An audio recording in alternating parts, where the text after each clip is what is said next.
Hi, my name is Aracelis Ortiz. Hi, my name is Emir Ortiz. And we're the parents of Adonis Ortiz. And our mother, Elvira Quinones, she's actually recording, and she's the grandmother of Adonis as well.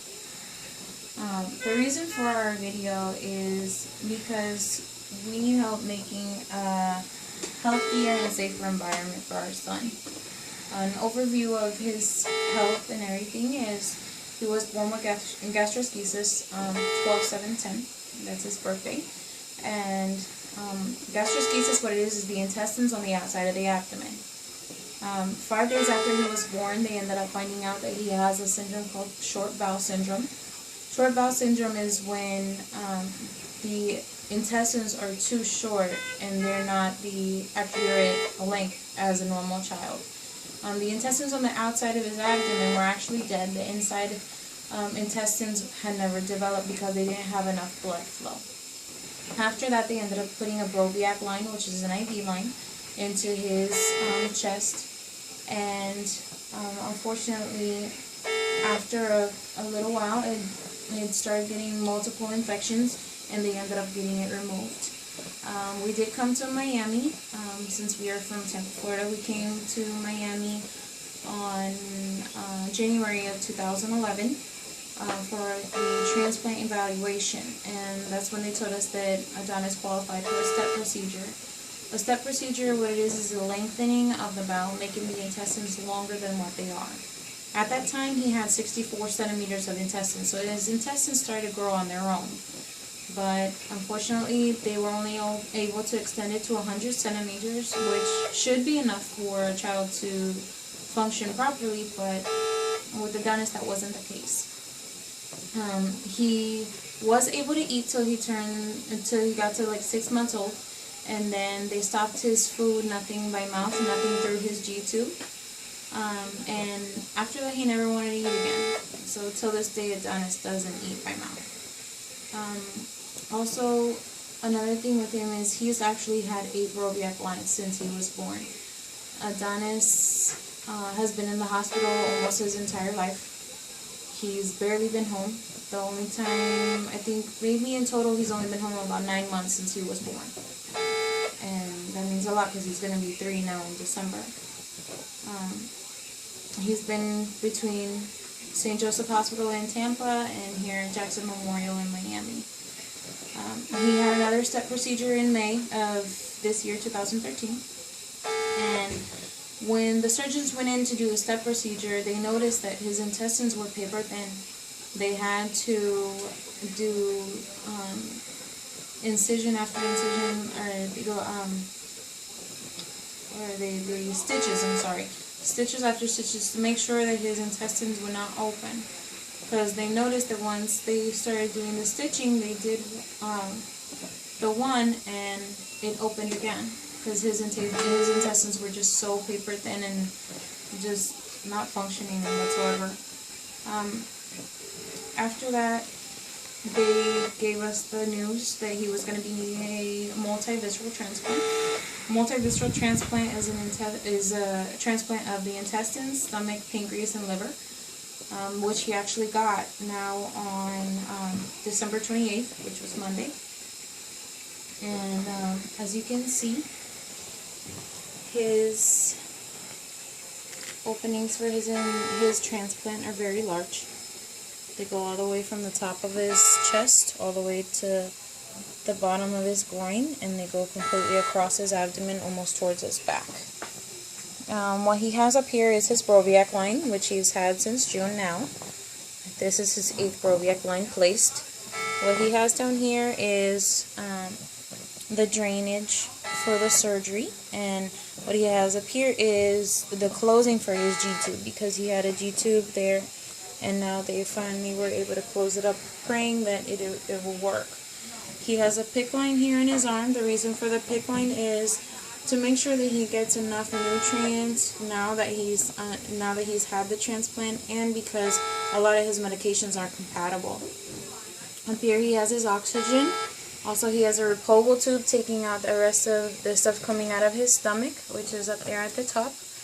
And he has a GJ tube that's going into his nose and into his stomach, so that way we can do the feeds till he learns how to eat. Adonis is a extremely happy baby. He will make you laugh. He will make you just like the happiest person. You can be having the worst day. He just lights you up with energy and just so much joy. And it's really hard seeing a baby that is just so happy and so full of life. I have to go through so much.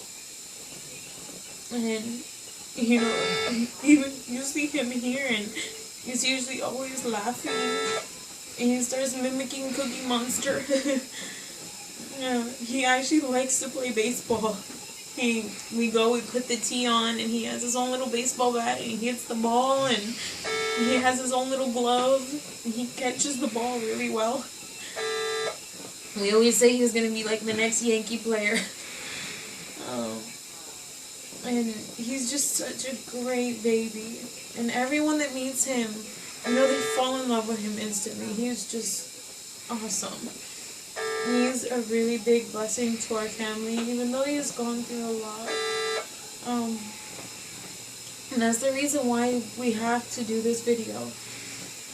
Our home at the moment has a lot of issues that we have to address before he gets home from his transplant.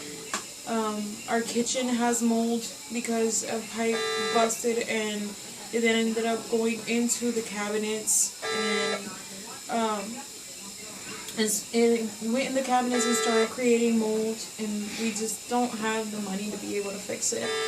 The middle bathroom also has mold in the tub. The tub has to be removed because the people that did the house just painted over it, and that's very, very toxic and harmful for the baby. He's never been able to take a bath, and now finally they told us after he recuperates he will be. And I was like, I don't want to put my baby into a bathtub that is full of toxic paint and, you know, things that can harm him, especially since we've gone so long, you know, waiting for this moment for him to get the transplant and for him to be okay. Almost 3 years.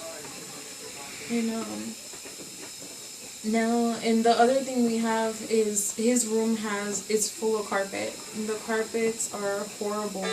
We need to either get like tile or wood floors so that we can constantly be cleaning and mopping and making sure that his room is as sterile as possible for him. Because with the transplant, he's on immunosuppressants. That means it brings down his immune system. He can catch any illness there is now. And, you know, before we were always worried about him getting sick because he would get sick really quick. But now it's like 10 times worse.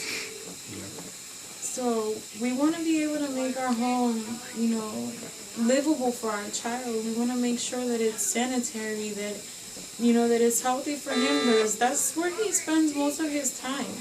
I'm at home with him 24/7. He barely ever gets to leave. And, you know, it's very difficult knowing all of the issues that we have in our home, especially with a child the way we have him. You know, he's gone through so much already, and we're trying to fix these issues, but I keep on getting laid off from my job, and, you know, it's not easy the way everything's been lining up. We also have issues with our ducts. They're actually leaking in like a whole bunch of areas. So Adonis doesn't get any AC to his room. All he has is a fan that rotates. And we need to make sure that his room is cold, because the bacteria, it gets fought off by the cold temperatures. And the other thing we have is issues with the electricity.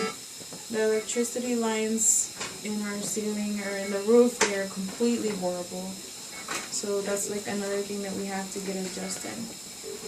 So that's the reason why we're doing this video, so we can be able to get these things fixed, so we can, you know, have a safe home for our son. So we can make sure that when he gets home, he has clean air to breathe. You know, he has a healthy room, you know, a healthy, sterile, clean room that he can be in and play in and We don't have to worry about all the dust coming out from the carpets or getting into his lungs, because he also has asthma on top of everything else. And it's been very difficult trying to go through this situation and trying to make sure that our baby will be okay at the end of the day. So we ask you, please, if there's any way that you can help us, whether it's, monetary wise, whether it's just donation on the materials to fix the home, anything will help. And honestly, anything. It doesn't matter what it is. Trust me, we're not doing this video just to get money. We're really getting it just to fix our home and to make sure that it's a safe and healthy place for our son to grow up in. And we thank you very much. And I know once he's awake, he would say thank you too. And that's pretty much all we have to say. Thank you very much. Thank you very much.